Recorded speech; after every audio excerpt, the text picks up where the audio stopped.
Okey, semalam kita dah tentukan apa jenis latihan nak buat, apa jenis kursus nak buat, apa jenis training nak buat. Lepas tu kita buat dia punya course of study, betul? Kita tentukan masa, apa subjek kita dah pilih, dah tentukan masa. Lepas tu bila semua benda tu dah ada, so kita conductlah training. Kita jalankan kita punya latihan. Okey. Nak jalankan latihan, nak conduct training, apa perlu ada? Soalan. Boleh. Perlu ada soalan. Nak conduct training, apa perlu ada? Mengenai background belajar. Okey, student lah kiranya kita kena ada peserta. Sebelum kita boleh jalankan latihan, kena ada peserta. Lagi cikgu tanya apa tadi? Knowledge. Knowledge. Pengetahuan. Pengetahuan tu pengetahuan terhadap siapa? Apa yang kita nak ajar. Terhadap siapa? Trainer lah. Trainer. So kena ada trainer lah. Tadi kena ada peserta, kena ada trainer, lagi kena ada apa? Location, venue, dia nak buat kat mana? Dalam kelas ke, kat hotel ke, online ke, apa ke? Okey. Lokasi lagi. Peralatan. Peralatan, kalau you ada demo, you kena ada bahan, itu alat bantu mengajar lah, betul? You kena ada nota, you nak bagi kat student. So, untuk you boleh conduct training, kalau you ada, you dah kira sangat pun, tapi you tak ada student, you tak boleh ajar. Betul? You ada knowledge, you ada student, you ada tempat, you tak ada bahan pengajaran, you tak boleh mengajar, tak lengkap. So, dia saling berkait lah. Okay, kenapa kita buat course online semalam tu? Supaya kita boleh ada bahan untuk kita nak ajar. Okay, actually untuk CU3, in order you to conduct the training, you kena ada satu guideline, iaitu lesson plan. Ini kita akan buatlah lesson plan hari ni. Okay, you tengok sekarang ya, I guna ayat prepare, session plan, set, deliver, facilitate. Ini I guna apa? Work ke noun? Work. Okay, so bila you ajar amali, inilah you guna you punya tujuan you. Yang steps tu. Lagi dah lambat. Baik. Bos nak main lambat. Okey? So kena kita tengok ya. Semalam dekat step kita guna kata kerja, betul? Pasang, buat, susun, demo, benda apalah kan? Carry out tu. Okey, bila you nak ajar amali, tujuan you guna kata kerja. So tak susahlah sebab you dah ada step semalam. You ada satu tajuk you task, step you akan jadi you punya tujuan untuk amali. Apa you nak ajar? You ikut situ. Kalau ada 4 step, 4 tujuan lah. Kalau ada 3 step, 3 tujuan lah untuk amali. Okay, then you tengok, I letak kat sini objektif ada terangkan, huraikan, jelaskan, terangkan. Maksudnya ada apa tajuk kat sini? Kepentingan dan fungsi, keperluan, peringkat, tahap dan tingkah laku, kandungan. Ini adalah sebenarnya adalah dia punya knowledge dalam dia punya course of study. Betul? Okey. So kalau you nak ajar teori, objektif you inilah, ambil knowledge you cuma tambah kat depan. Terangkan ke, jelaskan ke ataupun huraikan. You boleh letak nyatakan juga. Nyatakan 4 warna bendera Malaysia. Kalau you nak tanya orang lah. So kat sini buat nyatakan bendera, dia nak nyatakan warna bendera Malaysia. So bila you ajar, you tanya balik, orang boleh explain balik kat kita, bagi tahu balik. Kalau you soalan, you boleh tanya dia, nyatakan 4 warna bendera Malaysia, dia boleh jawab merah, biru, kuning, hijau. Macam tu saja. Kalau huraikan, dia kena explain details lah. Huraikan perbezaan bendera Malaysia dan bendera US. You kena explain lah dari segi apa perbezaan bilangan jalur merah, putih, kuning, bintang ada tak ada kan. So nampak tak? Bila you ajar amali, objektif you mesti ambil daripada amali pula. Bila you ajar teori, objektif you ambil daripada you punya knowledge. So tak susah, you dah ada semalam step dan knowledge, right? Step tujuan untuk amali, knowledge tujuan untuk teori. Cuma you tambah je, terangkan ke, jelaskan ke, huraikan. Ikut you punya nak sampaikan. Kalau you just nak explain, you just guna explain. Kalau English, explain, describe, state. Okay. Apa beza terangkan, jelaskan dan huraikan? Itu sama saja. Explain and describe ada difference? Explain simpler, right? Simple. Describe you have more details. So nanti katalah final you nak present kat depan, first you introduce diri, then you bagi tajuk. Okay, tujuan saya pada hari ini satu, di akhir sesi ataupun di hujung kelas, peserta mesti boleh baca you punya tujuan. Itu kalau bahasa Melayu, kalau okay, you introduce, okay, I'm Reni, from bla bla bla. Okay, my topic for today is bagi lebih tajuk. Okay, our objective for today, at the end of the day, the student must be able to you baca dia punya tujuan. Jelas? So, Cik Malik ada berapa tujuan, ada berapa knowledge semalam? 3 ke 4? Knowledge ada berapa semalam dekat course apa tadi? 3. So nanti ada 3 lah dia punya knowledge. Okay, you boleh ambil you punya lesson plan yang you dah you dah ambil yang semalam punya tu untuk jadikan you punya final, ataupun you nak create lain tak apa, nanti I ajar lah. Cuma jadikan yang course of study tu sebagai basic untuk kita buat lesson plan for today. Okay, faham? Boleh ya? Okay, ni just nak sebagai tambahan lah. Mentor, masuk mentor bila mentee dia orang di bawah dia 1 ke 5 orang, coach 6 ke 11, supervisor 12 ke 25. So dalam satu kelas yang 25 orang, you bertindak sebagai supervisor lah, you menyedia saja. You tak boleh nak attend seorang-seorang. Macam you sekarang 2, 4, 5, I boleh pergi dekat Cik Malik, saya Pak Muhaimin, sebab you sebagai I punya mentee, I mentor. So dia lebih rapat. Bila ramai, I tak boleh pergi nak ambil tahu semua. So sebenarnya perbezaan antara mentor, coach dan supervisor ni jarak antara dia dengan orang di bawah dia tu. How close they are. Kalau sikit orang bawah you lagi rapat lagi. Jangan kata kalau ramai kuranglah dia punya kerapatan itu, keakraban dia. Ya. Tugas dia sama saja. You jadi mentor pun you jadi idol kepada orang lain, betul. You lagi berkemahiran, lagi berketerampilan, lagi berpengetahuan lah daripada you punya mentee coach ni. Ya. Nak jadi coach sebenarnya dia tak perlu tahu banyak benda. You tahu teknik, you boleh jadilah coach untuk orang bawah ni, betul. Contoh coach bola sepak, dia tak tinggi, dia main bola sepak pun tak tahu dia tahu teknik dia. Macam you mungkin jadi coach kepada you punya orang buat sabun. You tak pernah buat pun sebenarnya, tapi you tahu teori, you boleh ajar dia. Yang hasilkan adalah orang di bawah you. Tapi dia anggap you sebagai dia punya idol lah, sebab you berkemahiran dan berpengetahuan sebenarnya. Okay, faham? Okay, dan untuk trainer untuk CU3, kita kena sedia pelan mengajar, lesson plan. I panggil lesson plan pelan mengajar. Kenapa perlu sediakan pelan mengajar? Siapa tak tahu itu pelan mengajar? Cik Izwan mengajar kan? Ada lesson plan? Tak mengajar. Oh, tak mengajar lah. I baru nak mengajar. Baru nak mengajar, okey. Baru nak mengajar lagi bagus lah. Sebab yang pertama kita kena sedia sebelum masuk kelas adalah sediakan pelan mengajar. Pelan mengajar ni disediakan untuk diri kita sebagai rujukan kita dalam guideline. You duduk mengajar, you mengajar. You ada punya own guideline tak? Hari ni I nak ajar apa, topik apa aktiviti yang sesuai. Itu adalah pelan mengajar lah. Macam apa I nak ajar kan? Mesti you ada you punya own guideline, right? Dia macam-macam format lah. Tapi untuk yang this class, kita guna template yang I dah bagi tu je lah. Kalau you ada your own template, I tak ada masalah. As long as nanti bila present, you boleh present kan, follow the lesson plan lah. Okay, dekat lesson plan ni dia ada panduan langkah-langkah guideline lah yang you guna untuk you nak mengajar. Kalau amali dia ada apa bahan dia, apa aktiviti dia nak ajar. Okay, ini yang you perlu consider bila you buat lesson plan. Apa dia punya hasil pembelajaran. Kita dah belajar sebenarnya learning outcome ni, betul tak? Kan? Apa method you nak pakai, apa jenis penilaian. Kalau katakan you ajar teori, you bagi assignment, nak uji dia punya knowledge, bagi quiz ke, itu you punya assessment. Kalau you ajar praktikal, you nak suruh dia boleh buat kerja tu lah. Kalau hari ni I nak ajar you pasang lampu mesti menyala. So dia punya assessment, student mesti boleh pasang lampu dan lampu menyala. Apa aktiviti dia? Buatlah aktiviti berkumpulan ke, aktiviti persembahan ke, apa. Jangka masa you mesti ada dia punya duration. Sebab tu dekat kelas online dah tahu dah nak ajar teori, contohnya 3 hours. Assessment 1 hour contohnya. Nak ajar praktikal, kan kita dah buat masa betul. Kita nak demo 1 jam, budak praktis 3 jam, assignment 2 jam. So total 6 jam. Dah ada lah kat situ. Latar belakang peserta, macam tadi Pak Merah kata, kena tahu background of the students. Kenapa perlu tahu background participant? Kenapa perlu tahu? Untuk mengajar. Jadi kita dah tahu dah student ni level mana.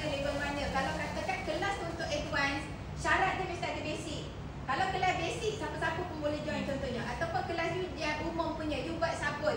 So, any background of the student boleh datang, betul tak? Kan? Budak engineering boleh pergi belajar, budak beauty boleh pergi belajar, as long as dia minat dan nak belajar. Tapi kalau katakan yang khusus yang betul-betul kata yang memerlukan basic yang itu, dia tak ada basic tu tak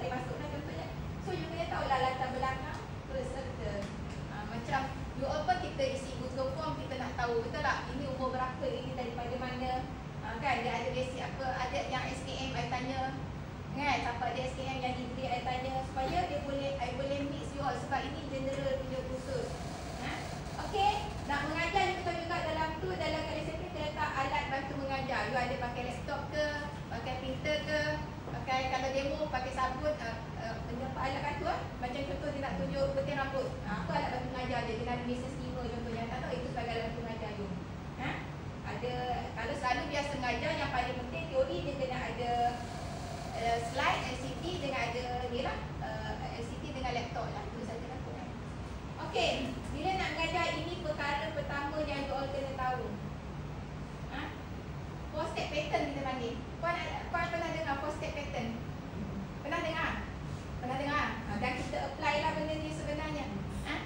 Bila nak mengajar, ini yang you akan ikut dan you akan buat. Final pun you akan follow this four step pattern. Kita buat tapi kita tak tahu pun benda tu sebenarnya. Ya. Persediaan, yang pertama persediaan. Persediaan ni bukannya you kena sedia nota pada masa tu, tak. Maksud persediaan ni bila you dah duduk kat depan, you dah nak mula mengajar. So apa persediaan dia? Contoh persediaan dia pun, contoh yang termasuk di dalam persediaan ni. Persediaan maksudnya dari segi nak mengajar. Yalah apa dia? Soalan. Itu benda tu memang dah ada. Okey, katakan I berdiri kat depan ni. Okey, hari I punya trainer untuk hari ni, I masuk. Apa yang dimaksudkan dengan persediaan? Keyakinan diri. Itu memang dah prepare. Keyakinan. Keyakinan tu dibawa dalam diri. Apa maksud persediaan? Dia jawab. First step pattern. First step. Persediaan untuk mengajar. Yelah, apa dia? Kena ada nota. Itu memang ada. Apa Kesihatan. maksud persediaan? Kesihatan. Kesihatan. Kesihatan. Kesihatan tu you mesti sihat lah. Kalau you sakit, you tak jadi mengajar lah. Persediaan. Sampai dia. Betul lah, betul. Emosi. Kan? Ambil ni kan? Kalau dekat lesson plan, Ambil attendance. yes. Persediaan tu bagi salam, tanya khabar, ambil attendance. You tanya, Winnie, you datang daripada mana, tadi ada jam ke? You dapatkan connection dulu, engagement. You dalam persediaan tu you selesakan diri you dan you selesakan diri peserta. Kena selesa dulu. Kalau you tak selesa, nanti orang nampak you gabra, you nervous. Orang pun tak boleh nak get close dengan you. So persediaan tu first kita greet seorang, kita tak good morning, assalamualaikum, apa khabar, dah makan belum? Hari ni tak ada makanan sebenarnya. So persediaan, kita ambil attendance. Itu termasuk di dalam persediaan. Nanti you punya final present, you boleh guna untuk ambil attendance tu sama ada you acting ambil attendance ataupun you letak QR. Okay you all, ini ada QR, tolong scan. You acting sajalah tapi benda tu wajib ada. Kenapa perlu ambil attendance? Tadi I suruh you all sign kan? Kenapa kena ambil attendance? Tangan. Itu peserta. Yang hadir. Memang ada peserta, tapi kalau tak ambil attendance, kenapa kena ada attendance? Mengatakan kita mau. Ya, menyatakan memang you ambil je lah. Lepas tu satu lagi. Syarat dia kalau 80%. You tak boleh ambil exam. Kehadiran kena 80%. Betul? Kan, kehadiran kena 80%. Rutin lah. Lepas tu apa? Mungkin daripada kehadiran tu nanti you boleh tahu dapat maklumat. Okey, nombor phone dia. Kalau lepas ni dia tak datang, you boleh contact. Ataupun lepas ni ada next khusus, you boleh contact. Ataupun nanti nak buat sijil, tak ada attendance macam mana? So ingat dekat persediaan ni, kita bagi salam, tanya khabar apa semua tu. Ada orang, dia bermula dengan dia tak introduce diri tau. Dia terus letak satu quote, kata-kata 1000 langkah pertama bermula dengan 1000 langkah bermula dengan langkah pertama. Apa contohnya? Ada tu dia bermula dengan soalan. Tahukah anda kes perceraian meningkat 600% contohnya. So wah. Okey, lepas tu baru dia bagi tahu dia punya tajuk saya pada hari ini berkaitan dengan perceraian, iaitu bla bla bla. Betul? So dekat persediaan ni tadi you bagi ambil kehadiran, tanya khabar dan you bagi tahu tajuk dan tujuan. Dekat persediaan ya bagi tahu tajuk tujuan. Kenapa kena bagi tahu tajuk tujuan pada masa persediaan? Boleh faham. Ya, orang tahu lah. Okey, dia masuk kelas hari ni, dia tahu tajuk apa dan tujuan apa. Tak silap kelas. Yes, supaya tak silap kelas. Ada tengah-tengah ni, alamak ni kelas kan. Itu saya sebagai contoh kat student lah. Saya sebagai contoh kat peserta. Hari ni dia. Kita tak nak nanti dia salah kelas. Kelas advance tapi yang tak beginner. Oh, beginner kelas sebelah puan. Lepas tu nak tengok adakah expectation dia seperti yang dia harapkan dengan you tunjuk you punya tujuan. Tercapai tak tujuan tu nanti? You kena bagi tahu tujuan supaya at the end of the day, tercapai ke tidak. Dia ni mengajar ikut susunan tak? Betul ke tidak? Okay. So ingat dekat persediaan, you boleh elaborate yang itu tadi itulah. Ada orang dia masuk-masuk dia bermula dengan perkenal diri dia dulu baru dia bagi salam. Tak ada masalah. Sebab yang pertama yang dia tengok apa ikut suka. Saya tak mau nanti semuanya masuk. Semua bagi saya, dah makan belum kan? Kena 17 orang penat nak jawab. So kalau orang ni bermula dengan bagi soalan, you mungkin bermula dengan tunjuk gambar you, pengenalan. Tak kenal maka tak cinta, you introduce diri you dulu. Ada orang dia masuk dengan semua berdiri, tepuk tangan dulu ke urut bahu kawan. Kan mungkin you orang yang ke-16. Orang lain semua dah mengantuk. You kata okey semua bangun, kita picit kawan dulu. Lepas tu baru mula. Saya apa? Cikgu ni yang kita akan apply waktu Final. nanti. Maksudnya inilah yang kita akan kena Ya. buat. So sambil saya mengajar, saya beritahu apa final yang dia nak apply. Slide dia buat slide semua. Slide wajib buat. Slide wajib buat. Speaking lah. Okey, untuk persediaan ni adalah okey, jelasnya untuk persediaan kita buat benda ni tapi kita tak tahu ini persediaan sebenarnya. Sampailah you bagi tahu tajuk dan tujuan. Okey, bila dah bagi tahu tujuan, baru kita masuk penyampaian. You elaborate you punya tujuan tadi. Kalau tujuan pertama nyatakan warna Malaysia. Then you nyatakan okey you all, topik pertama bendera Malaysia. Bendera Malaysia ada 4 warna. Warna merah, biru, putih, kuning. Okey, dah habis. Tu kalau pakai keluar kertas satu boleh ke? Tolak. Boleh bawa lesson plan tu lah sebagai rujukan. Sekejap kita buat lesson plan. Lesson plan tu sebagai rujukan. Cuma untuk bahagian penyampaian kita elaborate details tujuan kita. Kalau ada 4 tujuan. Tujuan pertama you explain. Okey, dah jelas. Sekarang Aina masuk tujuan kedua. You explain tujuan kedua. Sampailah dah habis tujuan. Maksudnya you habis dah penyampaian kat sini. Okey, jelas. So setiap you punya tujuan tu perlu ada huraian nanti. Tahu? Contoh kalau kata jenis-jenis alat gunting rambut. Itu tajuk. Bawah dia okey. Ada 4 jenis alat gunting rambut. Bla bla bla bla. Lepas tu tujuan penggunaan setiap alat. Bla bla bla. Okey, sebelum dah habis topik 1 nak pergi topik 2, you boleh iterate lah. Okey, jelas tak? Faham tak I ajar tadi? Okey, kalau dah jelas, I pergi pada next topik ataupun next slide. Janganlah okey next slide you boleh guna. Okey, seterusnya selepas ni you kena pandai-pandai gunalah. Boleh? That's why kata you kena expert dalam topik you. So slide ni akan jadi rujukan. Okey, dah habis dia bagi penyampaian, baru kita pergi kepada penggunaan. Tadi I kata dah habis mengajar baru kita bagi nota. Okey, ini nota. You acting. Acting. Apa tu? Maksudnya masuk waktu penyampaian tu lama lah kita. Kalau untuk final dalam 10 minit lah. Okey. Persediaan 2 minit. Persediaan 2 minit, penyampaian dalam 10 minit, 9 ke 11 minit lah. Sebab you nak sampaikan. Okey. Boleh pasal lagi. Bila dah habis, semua orang kalau dia dah biasa, dia tak sedar masa. Nanti saya bagi tahu range masa tu berapa. Okey, lepas tu bila dah habis mengajar, okey, I dah habis topik I pada hari ini. Sekarang I nak edal nota. You boleh acting saja. Ataupun okey, ini QR code, since kita nak jimat getah, you boleh scan saja. Semua nota ada. You boleh guna ayat macam tu lah. Supaya ada kepelbagaian. Okey, dekat penggunaan ni lah satu lagi you uji you punya student. Ada soalan tak you tanya? Kalau diorang tak ada soalan, okey, you akan bagi 2 soalan. Soalan ni you akan masuk dalam slide sama dengan lesson plan. So you mengajar, you kena prepare 2 soalan. Ini penggunaan lah. Yes, penggunaan. Kita prepare 2 soalan. Soalan ni based on what? Based on apa yang kita dah ajar sebelum tu.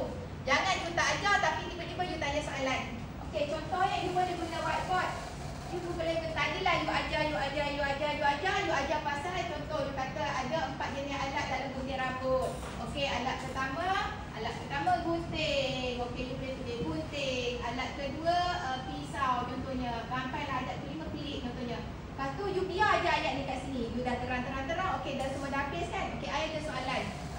Berikan 3 jenis alat yang digunakan untuk menggunting rambut. Diorang dah dapat jawapan, diorang baca je lah. Itu satu tip lah supaya orang tak lupa. Sebab tak semua orang dalam bidang yang sama.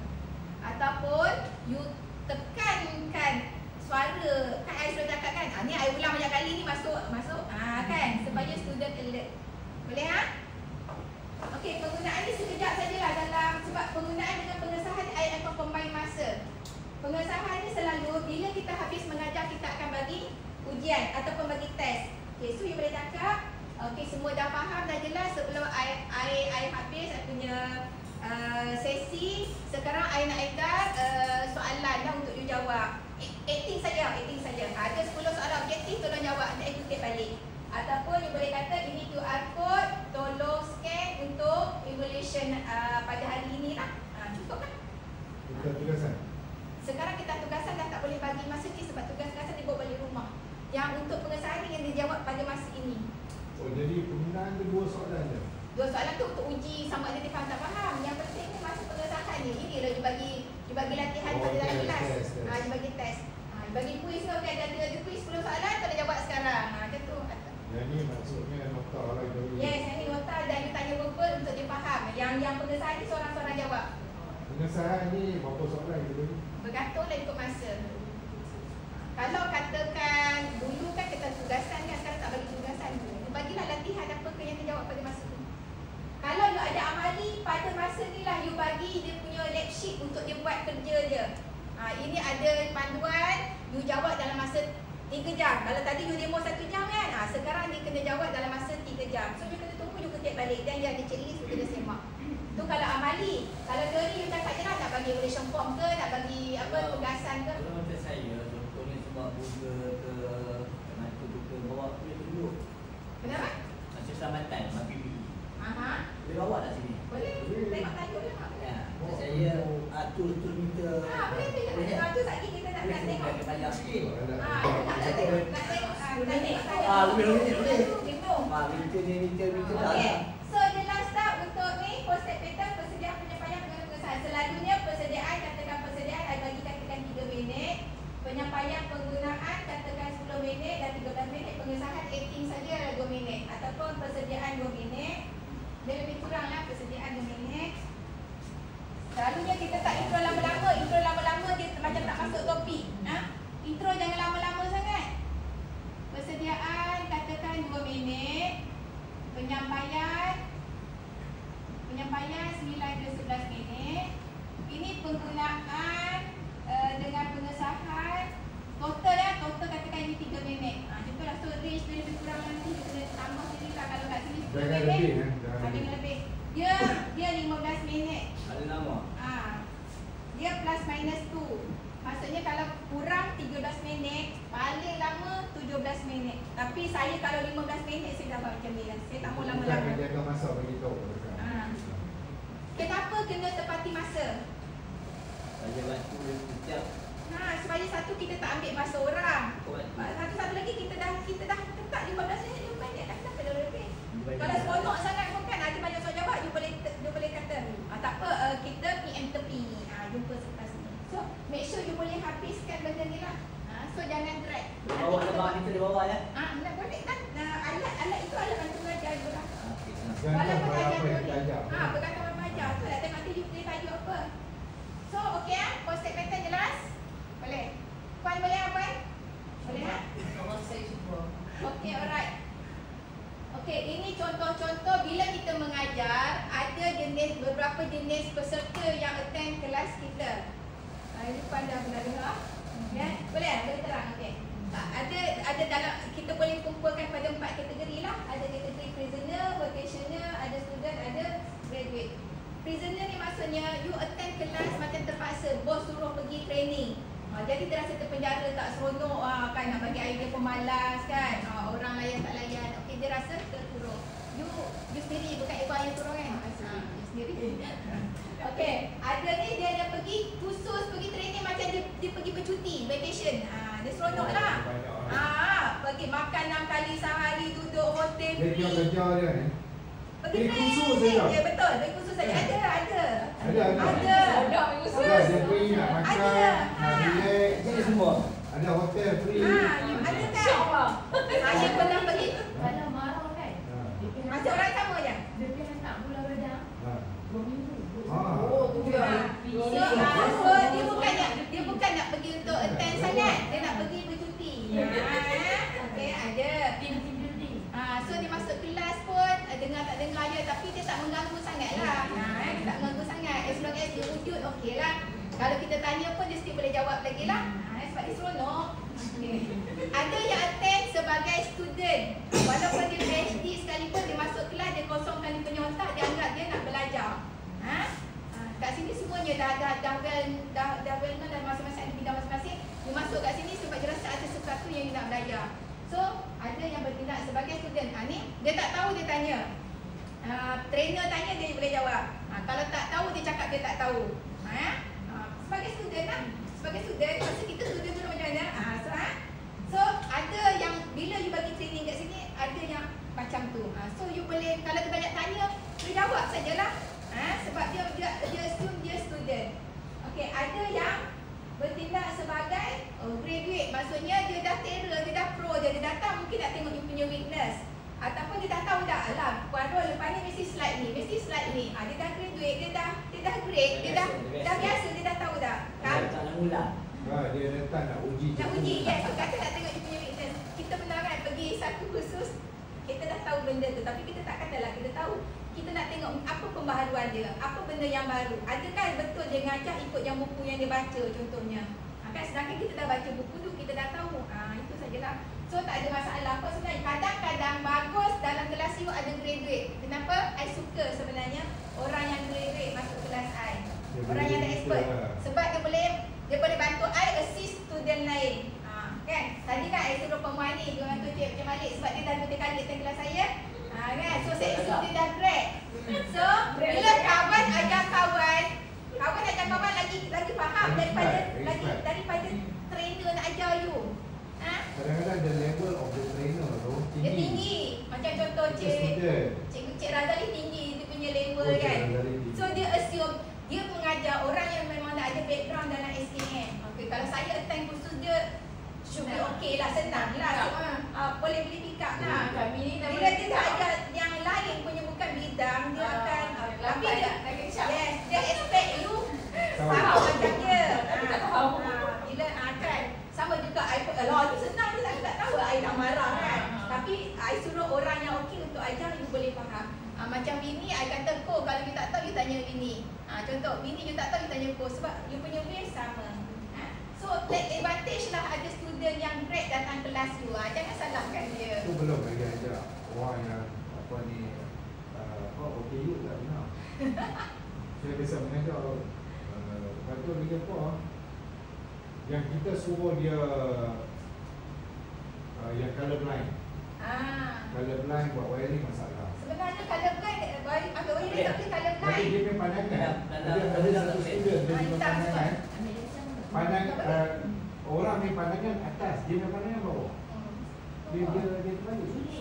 Bukan dia. Macam disleksia lah, tulisan dia terbalik. Tulisan dia sebenarnya macam ni kan.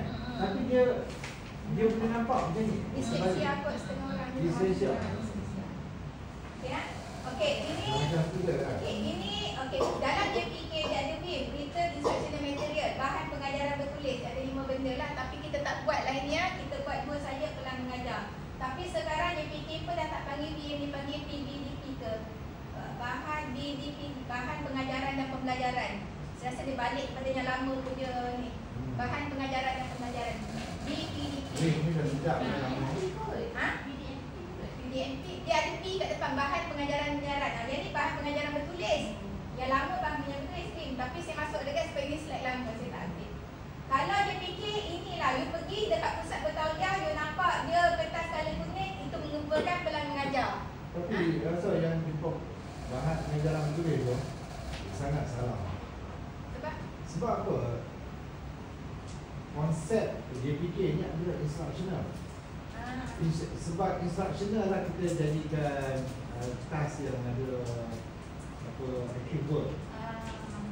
Dia instructional. Betul lah bagian kan. Ya. Ini just pengetahuan saja lah ya. Okey. Untuk mengajar dia ada ni lah bahan pengajaran dan bahan pembelajaran. Okey, apa itu teaching material? Bahan pengajaran. Bahan pengajaran kalau kita adalah pelan mengajar lah. Bahan pengajaran disediakan oleh pengajar untuk kegunaan pengajar. Disediakan oleh you untuk kegunaan you. Itu dipanggil teaching material. You buat you punya slide. Slide tu tunjuk. You buat lesson plan lah. You punya guideline. You tak bagi you punya lesson plan dekat orang lain, betul? You nak mengajar, you buat itu untuk you.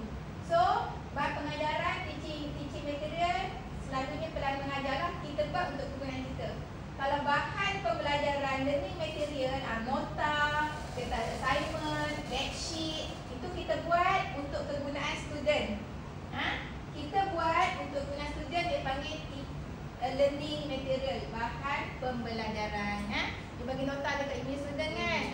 Nota ni adalah, kalau dia fikir dia bagi kertas penerangan ataupun nota lah, satu benda yang lengkap. Kalau I bagi you slide tu tak lengkap tau. Sepatutnya kita kena bagi nota yang lengkap, details itu. That's why nota kita bagi last, sebab dalam tu dah terangkum semua apa yang kita nak sampaikan. Okey, ni format lah pelan mengajar. Dia tajuk, jangka masa, tempat, semua nanti kita akan go through lah. Macam tadi satu pandai print kan. Satu pandai dia print pelan mengajar, dia lengkap Okay, nanti kita akan buat summary. Okey, recap pembelajaran. You kena tahulah, you kena tahu mindset student yang attend. You kena bina hubungan tetap banyak ni. Maksudnya kalau dia datang kelas ni untuk belajar apa, dia punya expectation, at the end dia akan dapat balik lah. Make sure persekitaran tu kondusif, selesa selesa. Okay, ni selesa ni bukannya dari segi apa, kondusif dari segi ruang kelas, warna, pencahayaan, pengudaraan. Kalau you buat dekat bengkel, pengudaraan yang macam mana. Kalau masak dia kena ada fan apa tu kan. Aircon tak boleh terlalu sejuk sangat pun tak boleh, terlalu panas pun tak boleh. Selalu kat hotel tak kena sejuk gila-gila kan. Sejuk pun tak boleh, panas pun tak boleh.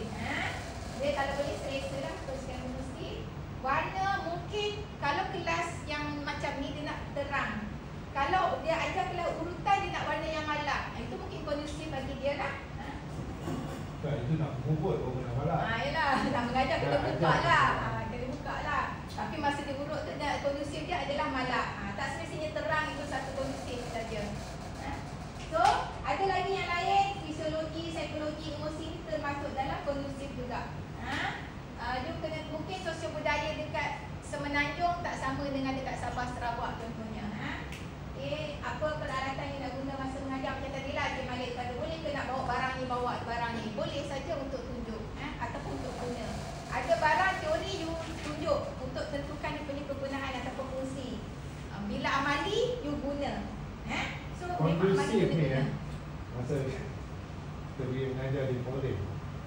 Sangat tak kondusif lah. Dia sebab apa tau? Tak ada whiteboard. Dia guna, kita beli kertas majuk, kertas perang, kertas Jadi minyak. mengajar yang tempat dia tekan minyak kan. Sampai kat Koyak sini. pusing. Boboh tu, tulis atas tu. Dia picture pun tak ada. Kalau Picture picture tak ada ada. kertas majuk kan. Aircon tak ada.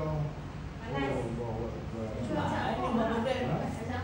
kami ajak macam ni juga lah. PTO dulu. Saya ajak video dulu macam ni. Tapi nasib baik malam. Tapi nasib baik malam. Tapi pandai lah. Dekat studio. Dia yang sediakan tempat tu, kita pergi mengajar lah. Saya je kot bagi tu. Bagi tu belajar betul. Masuk ada dulu. Nak beli whiteboard. Okey, macam ni lah. Bila kita mengajar, sebelum nak mengajar tu kita kena tahu susunan dalam kelas. Dia macam-macam susunan ada. Ya. Kalau katakan kelas tu kita dapat perbincangan, kita boleh buat team style. Kalau panjang je, lepas tu tak ada student just dengar, kita boleh buat U-shape.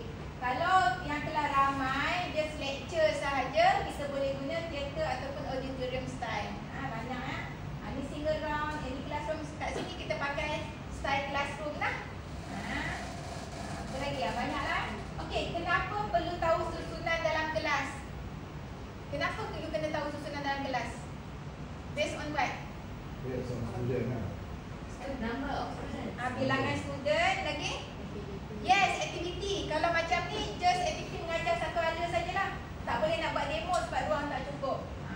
So kalau nak buat demo, mungkin kita buat U-shape. Kalau nak buat role play, mungkin kita buat single round. So bergantung pada aktiviti, bilangan student dan keluasan kelas tu lah. Okey, bila nak mengajar ini aktiviti pertama, ingat tak tadi saya cakap yang pasal dekat persediaan, you boleh terang pasal safety dan housekeeping. You boleh cakap okey toilet di belakang, kalau ada bunyi drill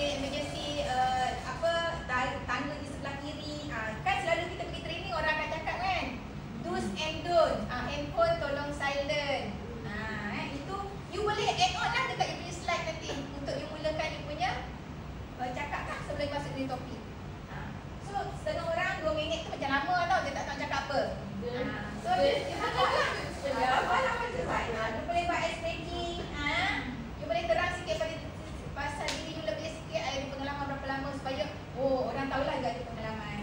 Semak sikit lah. Semak sikit lah. Saya kalau saya tak cakap apa, orang ingat saya staf biasa saya contohnya kan. Jadi kita cakap lah supaya orang boleh alert dengan itu lah. Okay, selaraskan tanggapan ni lah tadi kita cakap apa tajuk tujuan.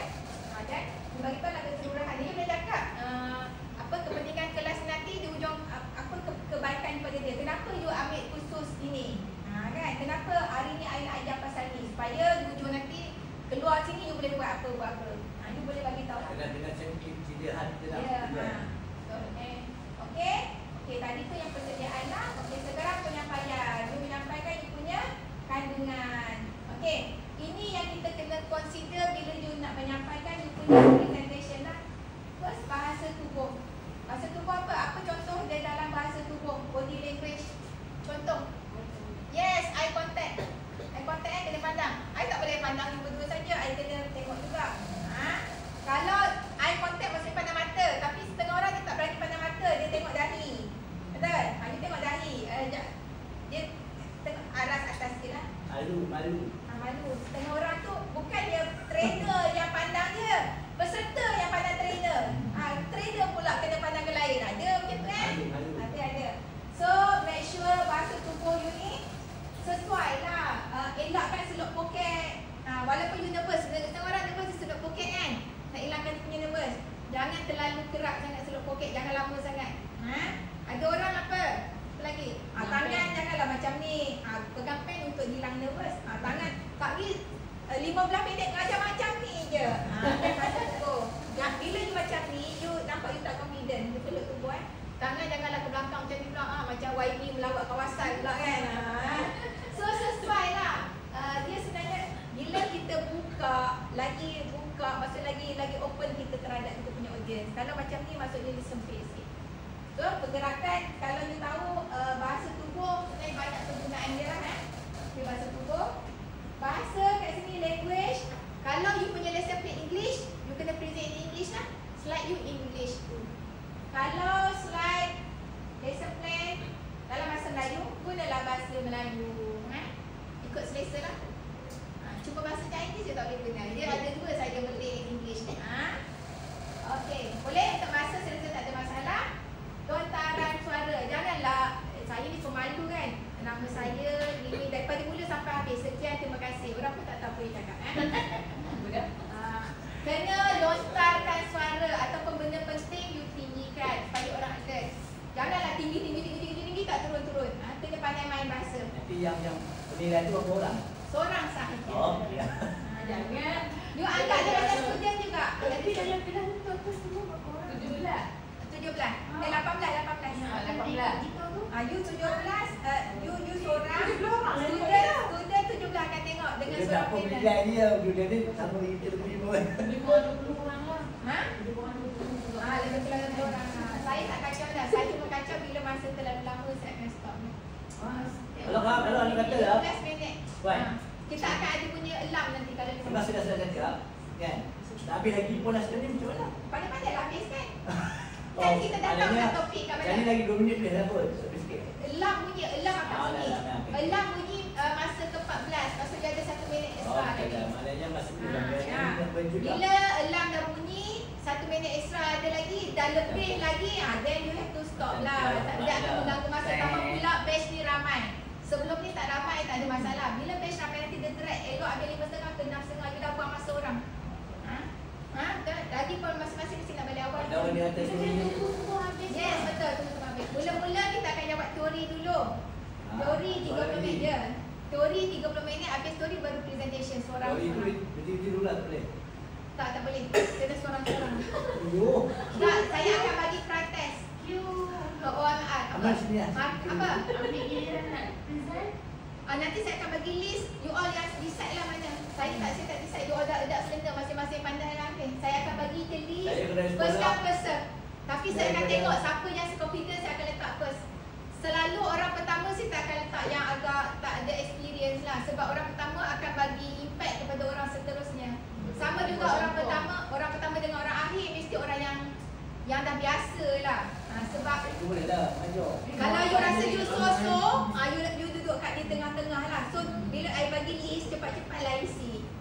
Tapi based on I akan tengok juga lah, kalau rasa okey, you boleh teruskan. Cikgu sorry nak present 15 minit tu kan. Kita present tentang yang kemarin ke apa? Itu boleh jadi semalam punya kita boleh plan itu, ataupun nak buat tajuk lain pun tak ada masalah.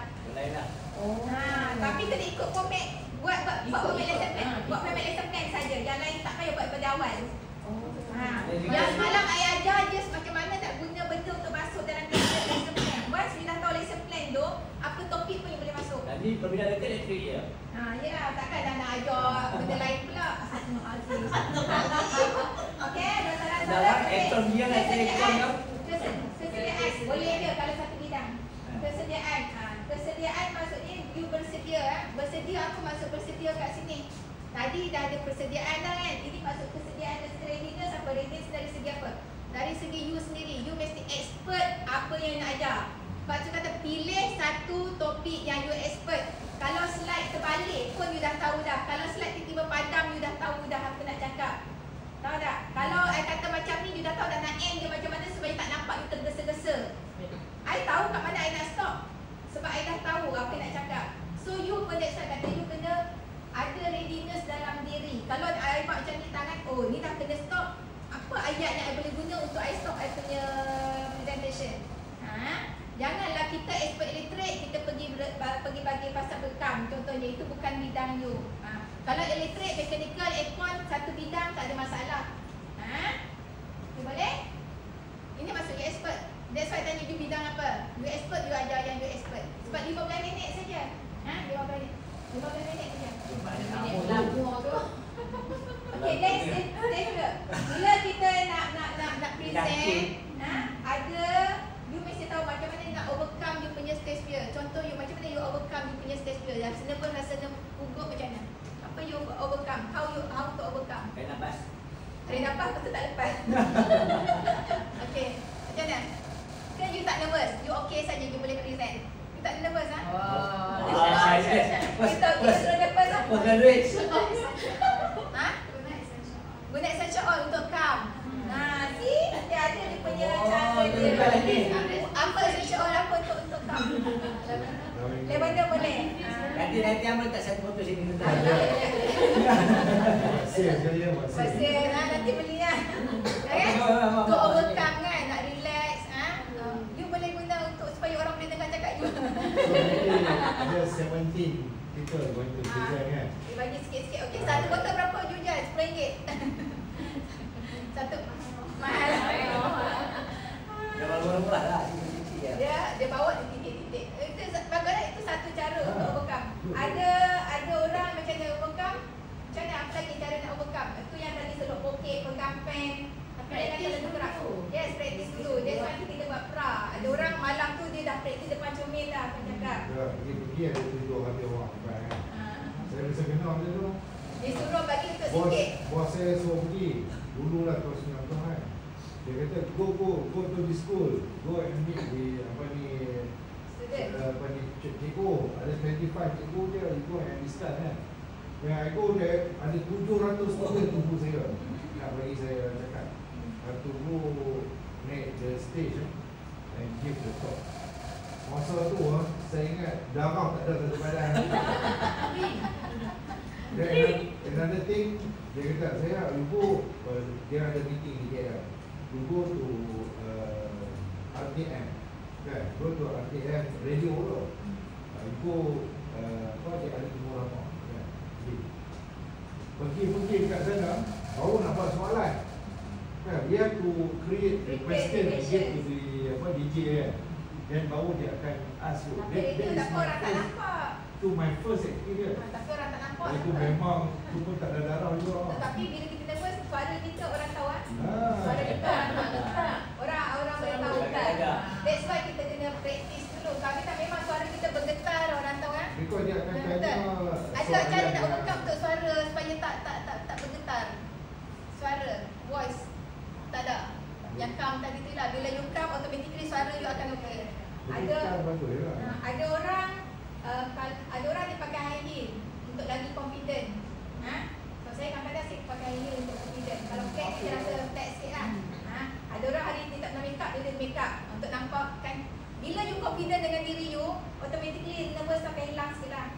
Tapi boleh tengok tu lah apa TED Talk. Ha? TED Talk kan. Ha? Kan dia pergi kat depan stage dia cakap TED. You ingat ya? Tapi walaupun apa yang cakap, tujuh saat pertama orang tengok adalah dia punya appearance. The most important is appearance. Tak kira lepas tu yang cakap apa pun. Make sure nanti datang kemas, selesa, formal, menarik, tertarik. Sebab tu kata sebelum tak make up dia make up. Pakai pakaian yang selesa dan formal lah. You boleh pakai blazer, kot, baju kurung memang formal lah. Sebenarnya kalau ikut etika, bila dah baju kurung tak perlu pakai blazer dah. Sebab baju kurung tu dah rasmi. Betul cikgu? Betul kan? Baju kurung isi dah rasmi. Kalau nak pakai blazer, you pakai yang three-suit piece tu kan? Masuk blazer kat luar. Pakai seluar, pakai baju kat dalam, pakai blazer. Dia sebenarnya body language dah 69% lah.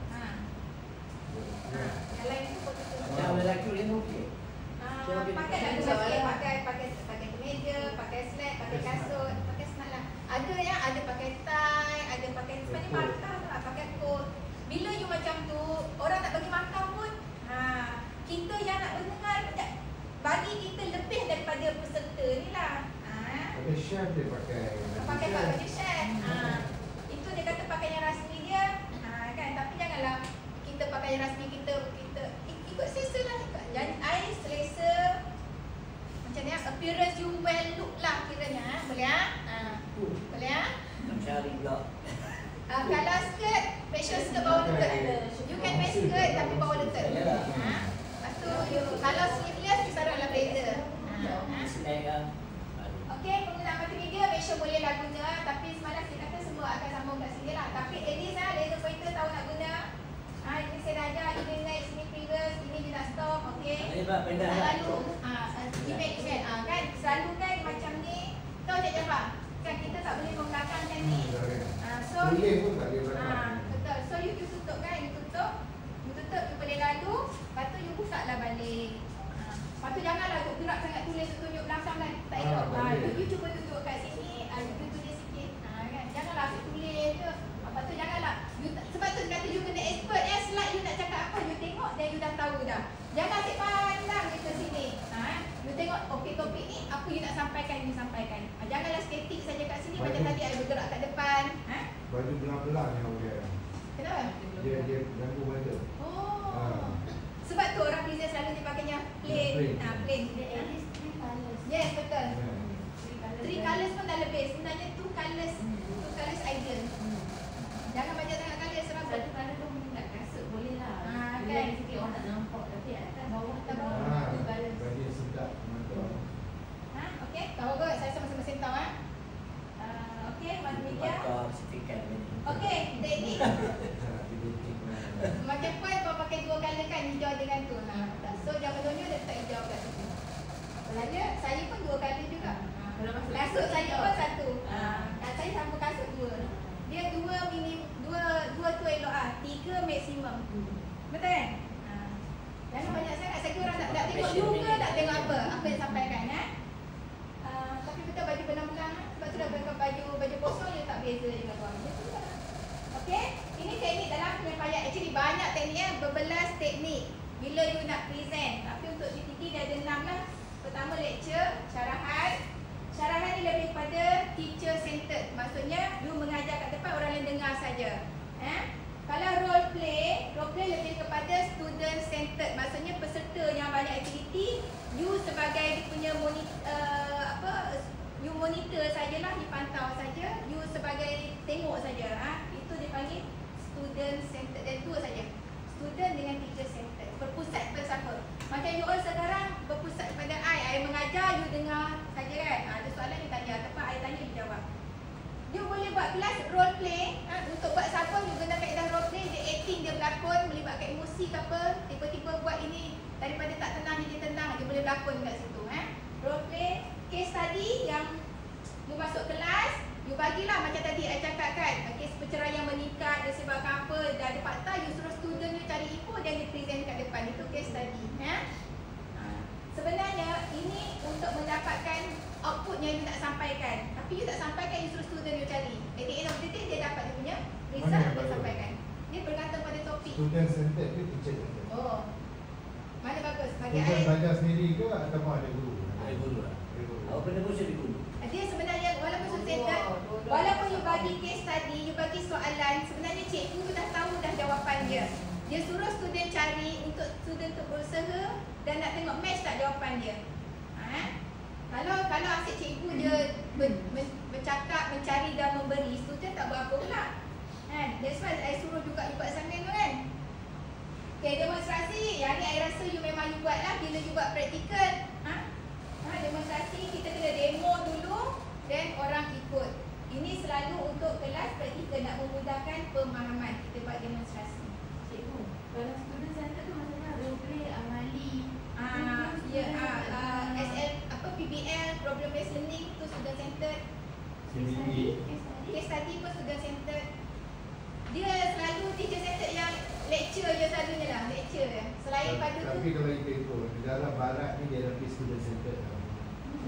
kita masuk kan, kita bagi Kita nanti problem, kita dua selesaikan. balik pergi ke teacher centered. Sebab apa? Sebab kita kurang sumber rujukan. Kita buku pun kurang, lepas tu student pun malas nak baca buku. Tapi sekarang Macam ni lah, apa ni, book tentang essential oil. tak Ada banyak. berapa saja? Tak Malaysia. Tak banyak. Tak banyak. Buku rujukan, betul tak? Sama lah tu jaga elektrik pun tak banyak kan. Elektrik pun tak banyak. Orang tu dia ada tulis. So demonstrasi kita mengajar lebih pada kita tunjuk demo lah ya. Untuk lebih pemahaman. Contoh kalau you nak ajar orang buat sabun, you masukkan you cakap saja, you tak tunjuk demo, orang tak boleh buat, dia tak faham. So you have to demo untuk bagi orang faham. Kalau kata okey hari ni I nak ajar pasal lampu. Ini barang-barang, tiba-tiba lampu tu tak boleh terpasang sendiri, you kena tunjuk demo. Ada benda boleh tunjuk demo, Kalau you saya demo. lukis dan cara lukisan wedding tu boleh tak? Untuk mana? Nak ajar Nak nanti. pakai whiteboard tu boleh. Tak ada sampai sambung dengan Tengok, nanti saya tengok. Tuan nak ajar tajuk apa? Okey, lepas tu perbincangan dibagi group discussion. Guna tadi ini topik ini masing-masing buat discussion lah. Dan boleh juga guna kaedah observation, penglihatan pemodelan. Contoh you nak ajar student you cara buat mi goreng mamak. You bawa dia pergi kat kedai mamak, daripada dia buka api besar atau kecil, apa dia guna kuali macam mana? Kan, dia bubuh minyak dulu ke bubuh air dulu ke bubuh sayur dulu ke, sampai dia plating hidang macam mana. Tengok-tengok balik, lepas tu you buat dekat you punya workshop. You boleh juga. Katakan tuan tak nak ajar kat bengkel, nak bawa tunjuk orang lain yang pakar kan. Boleh je untuk kaedah pemerhatian. Tapi dia kena tengok banyak kali lah. Kalau buat observation, tengok saja tak buat, dia tak boleh buat. Kan? Dia tengok orang buat di sana. Tengok dia table macam mana dia guna berapa degree ke mana kan. Tapi you tengok, then you kena practice. Kalau tengok tak practice, tak ada apa lah. Okay, then masa kita mengajar ada teknik feedback dan feed forward. Selalu kita dengar feedback. Feedback tindak balas kan. Macam mana? Feed forward apa? Feedback ni kita dapatkan dia punya maklum balas, kita buat penambahbaikan. Feed forward, kita prepare dulu sebelum benda tu terjadi. Contoh, I kata dekat you, nanti final semua hantar dekat email. Tapi you jangan feed forward, you bawa pen drive, you bawa laptop sendiri. Itu dia panggil feed forward. Tapi feed forward ni dapat daripada pengalaman, daripada feedback sebenarnya. Cuma kalau itu first time bagi you lah, you kena sedia plan A, plan B, plan C, plan D. You as a trainer kena sentiasa bersedia dengan sebarang kemungkinan. Macam itulah kita tak ada whiteboard. Kita bawa kertas, kertas minyak, beli kertas minyak. Itu feed forward. Itu feed forward. Benda tu tak pernah terjadinya. Patut lepas daripada tu baru kita tanya, bilik ada aircon tak? Itu yang kami tanya dulu. Betul? Dia tanya bilik ada aircon tak? Tak ada aircon memang migraine. Tapi tak akan masuk kelas kalau tak ada aircon memang migraine. Itu kita dah buat feedback. Kita tanya dulu dah. Okey, so faham ya? Feedback dan feed forward. Okey, bila kita mengajar ada sesi soal jawab, betul tak? Macam mana kita nak tanya peserta kita? Okay, macam nak tanya? Dia sepanggil nama tanya ke atau macam mana? Siapa-siapa boleh jawab kan? Siapa-siapa boleh jawab? Dah bagi soalan ke atau tanya dulu? Siapa boleh jawab baru bagi soalan? Soalan dulu. Bagi soalan dulu dia betul. Bila kita dah mengajar, pertama kita kena alertkan sudah. Okey, I dah habis mengajar ni, I nak tanya soalan. You bagi tahu, baru dah sudah, oi, cikgu nak tanya soalan lah. So masing-masing dah bersedia. Then baru you bagi soalan. Lepas bagi soalan, baru you open lah siapa nak jawab. Ataupun okay, Miss Ko, tadi ada bagi soalan, apa jawapan you? Baru you tanya nama. Janganlah soalan tak bagi lagi tiba-tiba Puan. Dia apa ni? Baru bagi soalan. Dia otak dia tak fikir lagi ya. So make sure audience ready, you alert them, you ada soalan, baru you tanya. Soalan mestinya berkaitan dengan apa yang you ajar. Kalau soalan tu lain bidang, mungkin masa dia banyak, dia kata okey, ini soalan di luar bidang. You alertkan diorang apa? Apa dia? Soalan mesti dalam bidang. Tadi kita dah ajar tentang dengan soalan. Okey okey, ini menangani soalan pelanggan peserta. Bila kita bagi training as a trainer, macam-macam peserta akan tanya you, betul? Selagi dia tanya soalan yang di luar bidang, apa you nak cakap? Ini dia nak tengok dia punya kelemahan. Contoh graduate lah, dia tengok dia punya weakness kan. Macam mana cara nak bagi? Kalau you silap, dia kata, Puan, ini you ajar salah. You check balik, oh betul lah, terima kasih kerana betulkan saya. Atau kalau you betul, keluarlah fakta you kenapa you betul. That's why you kena expert dalam bidang you. Dan tak mustahil, kita pun kadang-kadang terlepas benda yang kan. Ada cikgu maths. Student tu pandai pada dia. Dia buat salah. Tu student tu pergi tunjuk lah. Tu dia marah student. Tak, kita ada kata apa? Kita rosak. So, kalau soalan teknikal selalu dia ringkas dan padat lah. Dia tak ada berjela-jela panjang okey. Kalau katakan dalam dilema sudah bagi cikgu ayam dengan telur mana dulu. Kalau dia nak layan lah. Ataupun dia kata siapa pilih telur, siapa pilih ayam, bagi pendapat. Okey. Kalau yang ada orang yang nak bergaduh je. Kan? So you janganlah tertarik dengan dia untuk bergaduh. Okey. Stop, nak bergaduh lepas kelas lah. Ataupun ini juga bidang. Macam Casey. So, dia selalu kadang-kadang ada percanggahan pendapat. Kadang-kadang kita kena agree to be disagree. Okey, dan sesimpel saja. So, macam-macam kita perlu bertindak balas supaya kita tak tertrack dengan dia. Kalau dia lari bidang, oh ini bukan bidang saya, cakap je, dia boleh pergi kelas di bidang ni. Ataupun oh, masa tak cukup, kita kena habiskan, bawa dia balik ke pangkal jalan. Kalau you dapat peserta yang banyak bertanya soalan dengan you, sentiasa keep asking you questions. Apa yang dia nak buat? Asyik dia je tanya soalan. Apa yang dia buat? Cukup. Cukup, dia tak akan cukup punya. Apa? Macam mana you nak react? Mula sampai akhir dengan soalan. Ada orang macam macam mana you nak react? You dah fikir tak je. Puan, macam mana Puan? Kalau Puan dapat asyik student tu asyik dia je tanya. Kalau you bagi talk kat luar kan, asyik dia je tanya soalan. How to react? How to react? Dia tanya how to react. Jangan nak react. Mungkin saya akan bagi peluang kepada pelajar lain. Oh, Jadi saya sebutlah. Oh, maksudnya, tapi you masih tak melayan dia lagi. Okey, antara contoh untuk mematikan, bukan matikan, nak stop orang daripada keep asking, you jawab dengan memberi soalan. So, you ask a question with a question. You tanya you jawab soalan tu dengan soalan. Kalau dia tanya you soalan, you tanya dia balik. Pada pendapat tuan macam mana? Pada pendapat puan macam mana? So, you dapat dia punya idea. Dia sebenarnya, orang tanya soalan satu, mungkin dia nak perhatian.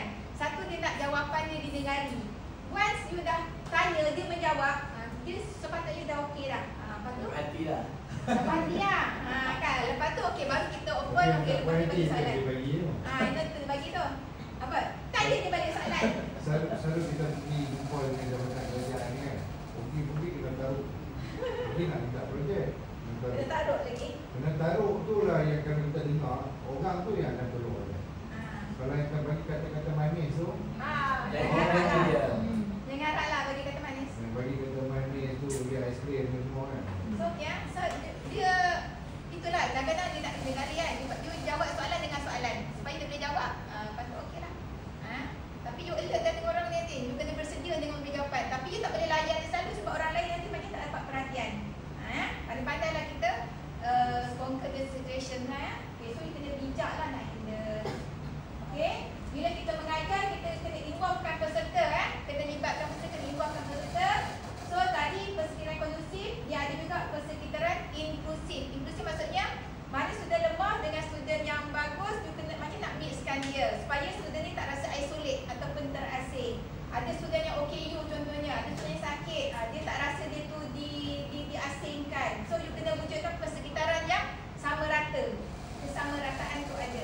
ada tangga, ada tempat untuk yang naik wheelchair. Kalau soalan yang sudah lemah, kita minta student yang bagus untuk bantu dia catch up. Jangan asingkan learning outcome. Selaraskan learning outcome dengan hasil pembelajaran khusus. Apa yang kalau learning outcome tu macam mana, apa punya hasil. Okey. Ni cara nak bagi orang ingat, you guna active practice, you ajar dan you buat balik. Lepas tu ini kita guna mnemonic. Ni contohlah, memori dulu kan cikgu ajar kat sekolah sampai sekarang kita hafal kan. Mei 30 ke 31, dia you tengok balik. Tu cara cikgu dulu lah. Ataupun apa elektrik, warna perintang, dia ada susunan dia tak ingat, dia ada guna apa nama terdepan dia betul. Itu kaedah mnemonic. Kita guna lagu untuk ingat betul. Kita guna akronim ABC stand for air batu campur. Itu maksud akronim. Ataupun TNA, Training Analysis. NOS, National Occupational Skill Standard, itu adalah akronim. Loci tu. Teknik kata kunci. Ingatlah loci ni ada di teknik loci. Okey. Kita boleh juga guna kaedah mengingat. Ada orang yang jadi visual, ada auditory dan ada kinesthetic. So kita wujudkan benda ni. Kalau katakan kanak-kanak dia lebih kepada kinesthetic, dia lebih kepada pergerakan ataupun sentuhan. Orang tua tu. Orang tua, orang yang berumur pun dia lebih kepada kinesthetic. Dia lebih kepada rasa, dia perlu sentuhan, perlu buat aktiviti. Kalau tak aktiviti saat kita mengantuk, dia tidur. Ataupun dia turun, dia keluar. Okey, visual orang peserta you jenis visual, maksud jenis yang dia melihat, dia lebih pada melihat. Kalau dia cakap pun dia kata dia tengok kedai tu ramai orang. Dia kata dia guna ayat tengok, ayat lihat. Selalu lelaki lebih kepada visual, selalu. Kalau lelaki muda dia lebih kepada visual. Kalau dia bagi kereta, dia tengok bentuk kereta, design kereta, warna kereta. Itu lelaki. So kalau you nak ajar kelas yang ramai lelaki, guna banyak poster, guna banyak gambar, baru dia boleh mengingat. Kalau perempuan, dia lebih jenis auditory, dia boleh dengar. You bawa kaset, pasang kaset pun, you suruh dia dengar dan you tanya, dia boleh ingat. Lelaki tak ada ke dia? Lelaki ke? Kalau ni apa, nak suruh dia pergi satu tempat, You kena tulis. Bikin map. You jangan cakap, saya ada kawan perempuan, dia telefon, dia bagi arahan. Dia boleh dengar. Perempuan, kawan saya perempuan, dia bagi saya arahan, bagi telefon dia. Lepas tu boleh cakap, lepas telefon yang pertama kau nak kanan, lepas telefon lagi tu kau nak kiri. You know dah nak kira telefon lain. Ada orang boleh, saya tak boleh. Saya kena tulis dan tengok. Saya visual sebenarnya. Lelaki pun satu masa dia akan pergi kepada kinesthetic, dia akan pergi pada rasa. Kalau dulu awal-awal dia tengok design betul, bila satu masa dia pilih kereta yang selesa. Perempuan pun daripada mendengar, satu masa mungkin dia nak jaga keselesaan juga. Mungkin dulu dia banyak bercakap, lama-lama dia kurang bercakap.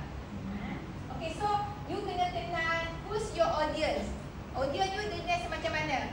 Kalau perempuan mungkin tak kisah bercakap banyak. Kalau lelaki mungkin tak kira urusan juga. So, pandai-pandailah kita susun aktiviti. Kalau banyak ada kanak-kanak, ada orang dewasa lebih kepada buat sentuhan, buat kerja, hasil kerja. Boleh? Okay. Selepas kelas, adalah kita buat assignment ini untuk mengingat. Kalau saya tak bagi assignment, you tak ingat punya. Betul tak? Semalam belajar, hari ni tanya, sudah lupa. So, buat assignment, buat projek juga. Kalau kelas selama, contoh kelas selama buat belajar elektrik lama 3 bulan contohnya. Ujung tu kita bagi projek supaya dia boleh apply balik. Okey, bila kita mengajar ada sesi penutup. Tak boleh ajar tak ada penutup. Ada taruh 4 kaedah yang kita boleh guna untuk sesi penutup. Puan mengajar, puan guna kaedah mana puan? Makan. Affirmation, reflection, share experience atau celebrate success? Makan. Habis? Okey. Sekian, terima kasih, boleh pergi makan. Itu betul. Okey. Kalau ada kita guna affirmation, maksudnya okey, macam tadi. Ingat tak saya cakap sebelum habis kelas ini ada soalan you kena jawab. Itu dia guna kaedah affirmation. Dia bagi soalan lah. Ataupun kalau dia ajak amali, dia bagi lab sheet. Macam you ada praktikal nak demo, you suruh bagi dia kertas, you rujuk ini kertas, you buat. Dapat hasil sabun. Itu penutup dia. Okey, bila semua dah dapat buat, okey, you all boleh balik. Betul kan? Okey, itu you guna kaedah affirmation. Ada kaedah reflection. You menggunakan emosi. Pernah pergi kursus motivasi? Dia habis kelas tu dia kata pejamkan mata, bayangkan ini, sampai sampai menangis-nangis, kan? Lepas tu balik tu teringat. Lepas tu 2 hari je tahan, lepas tu habis. So dia menggunakan kaedah emosi, dia guna kaedah reflection. Reflection. Motivasi perniagaan ni semua bohong. Kena buat. So boleh Puan kalau kelas tak tahu dah boleh guna ke tidak reflection. Dia bergantung kepada kursus apa yang kita buat. Mungkin kalau tak sesuai tak payahlah. Okey, ada yang menggunakan kaedah share experience. Okey, I dah ambil kelas hari ni, you boleh kongsi tak apa yang you dah belajar tadi? Apa you boleh dapat? Ataupun you berkongsi pengalaman dia. Contohnya, saya dulu bermula daripada buat kek daripada rumah, sekarang saya ada 3 kilang kek. Contohnya. So, memberi inspirasi kepada peserta you. Dia kongsi pengalaman dia. So, ikut you lah nak guna cara mana. Itu dia berkongsi pengalaman. Mungkin you lah daripada dulu you belajar sikit-sikit, sekarang you mengajar orang. Apa yang you boleh bagi input lah kepada you punya audience. Ataupun dia celebrate success, dia bagi reward. Tadi kita bagi kumpulan, betul. Siapa hasil capaian paling cantik, dia pemenang. Masing-masing seronok. Ataupun apa, kita boleh selalu hujung kelas akan bagi sijil. So dia celebrate success dia lah. Okey, macam you all nanti dah habis dah exam, masing-masing tangkap gambar ramai-ramai, seronok contohnya. Itu cara lah yang kita boleh guna untuk penutup. Macam you all ajar guna apa, ending dengan you end your class macam mana? Hasil lah. Okay, hasil masing-masing seronok lah share. Okay, then sekian, terima kasih, jumpa lagi next class. Macam you all nanti pun boleh kan? Yang boleh cakap. Ada orang tu dia berakhir dengan dia bagi dia punya business card. Business card. Ada masa training pun dia boleh promote lagi dia punya hasil. Jangan main betapa pandai dia orang bisnes ni. Okey, itu sesi penutup. Sesi penutup ke-12 sekali lagi. Okey, ini last untuk topik CU3. Selain mengajar, kita juga bertindak sebagai facilitator ataupun pemudah cara. You mungkin lah, you ajar, you tak ajar fully, you just facilitate, memudah cara. Okey, selalu facilitator ni bila kumpulan yang ramai. So, kita memudah cara. So, kita takkan ajar one to one lah. Kita bukan jadi coach dia lagi, kita jadi facilitator, kita suruh dia buat kumpulan lah, betul? Kita memudah cara.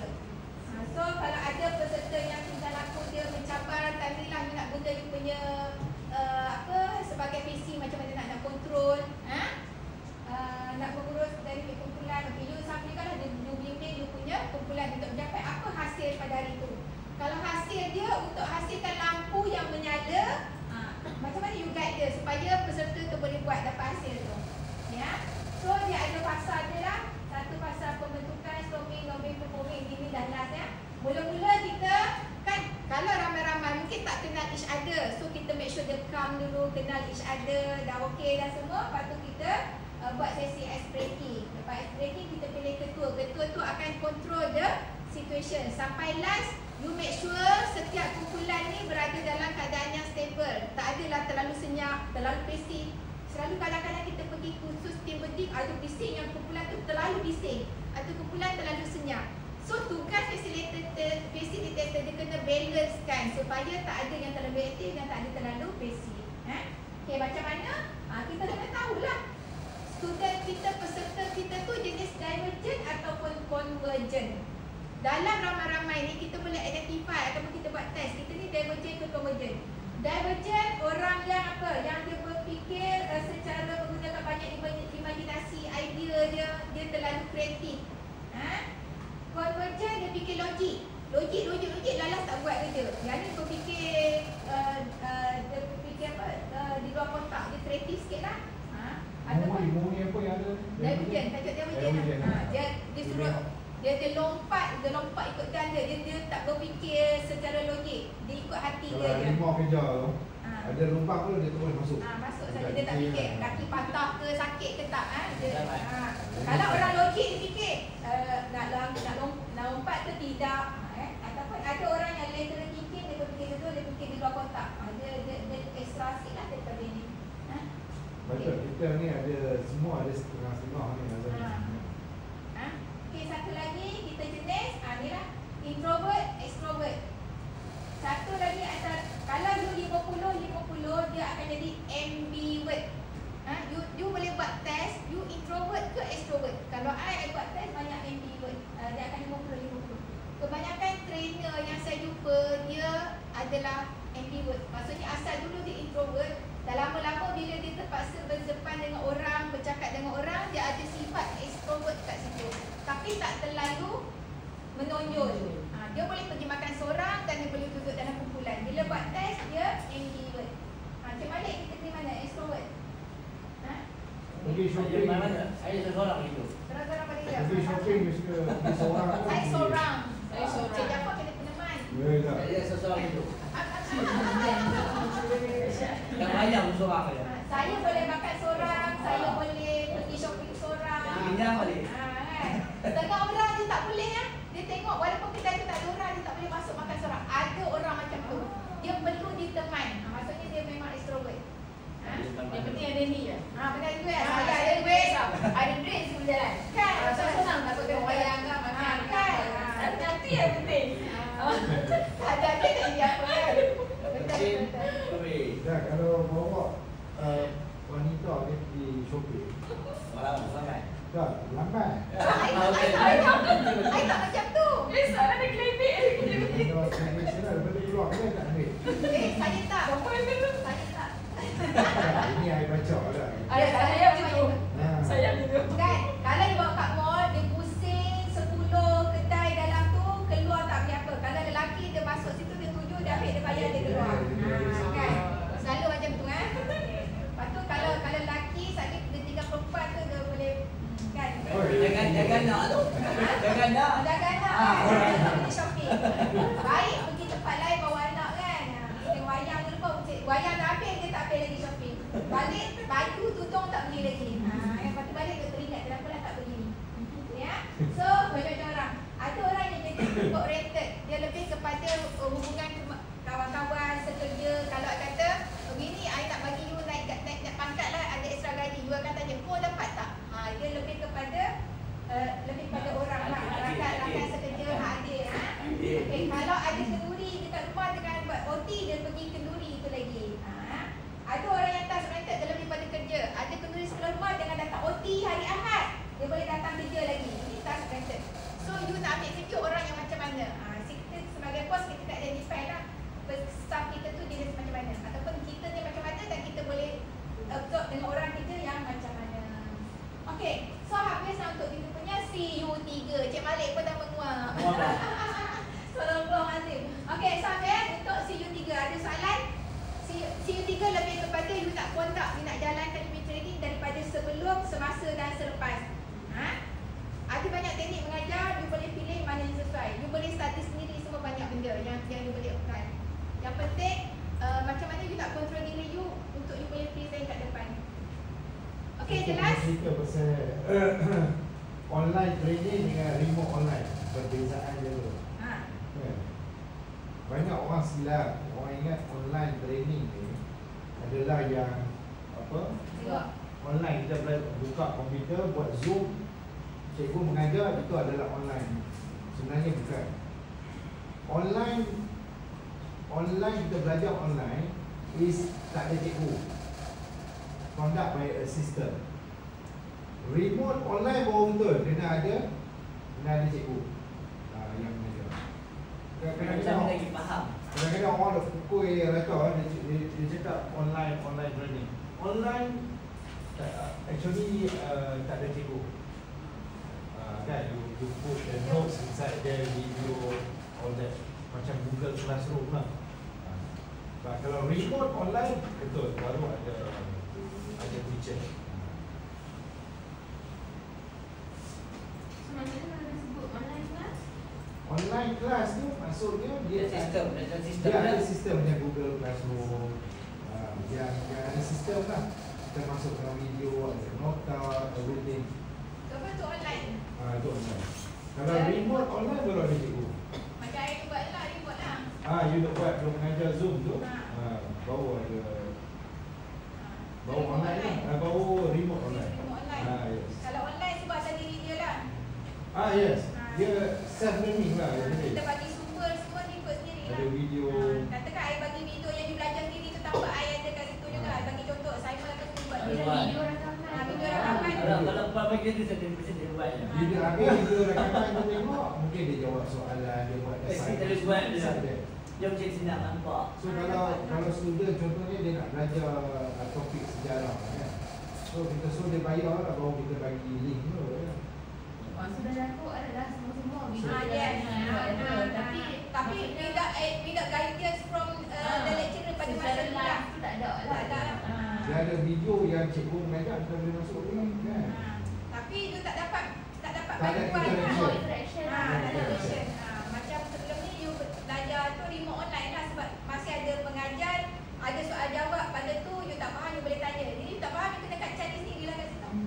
Kan? Ya Mak? Okey. Kita belajar sendiri je semua. Handphone siapa ada handphone? Sendiri ni Ada guru? tak ada. Ada, kita belajar sendiri. Boleh ya. Boleh pun kan? Boleh pun kan?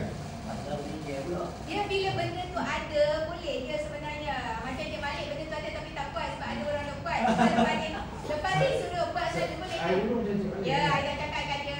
Semuanya staff buatlah, Saya dulu buatlah, macam buatlah. Apa tu? Satu masa baru ajar saya balik. Saya marah semalam. Ajar Word, ajar semua lah. Dalam saya buat sendiri. Dalam dia tanya benda dia. Kita nak pergi kerja balai peringkata ya. Sebab ini basic, at least kita ada general Saya yang knowledge berpuluh macam tahun mana. saya takkan guna Word kan. Kan? Tak. Saya tahu seorang guna PowerPoint je dulu. ada staff ni dia tak biasa buat, dia tahu Excel. Tapi dulu masa I kilang memang Excel. Excel pun boleh juga masuk gambar semua kan, buat report. Dulu Excel, kalau kilang memang Excel. Bila saya kerja kerajaan baru dipakai Word lebih. Saya dulu saya tak reti guna Word, betul cakap. Bila dah kerja kerajaan banyak Word kan, baru saya Industri berasa punya tahu. Excel lah. Dalam berapa okey lah. Okey ya. So untuk sesi 3 habis, tak lagi petang kita guna buat pelan mengajar teori, pelan mengajar amali. Sikit saja template kita buat terus, so boleh submit. Kita terus buat. Masing-masing buka, masing-masing buat. Lepas tu bila dah siap, baru kita boleh fikir final kita nak present apa, kita buat untuk slide. Esok apa buat? Esok belajar CU4 dengan kita nak tengok slide, nak boleh prepare untuk final dah. Lepas tu kalau boleh satu hari ada presentation sebelum final lah. You datang sini ataupun join yang online punya next week. Kalau nak datang boleh datang lah, pilih satu hari. Esok hari apa tu? Ha? Hari apa? Ada yang group satu lagi nak datang 27 hari bulan untuk presentation hari Selasa. Kita buat tu bila? 1 hari bulan 6. Ada tutup ada? Final bila? 1 hari bulan 6. Final.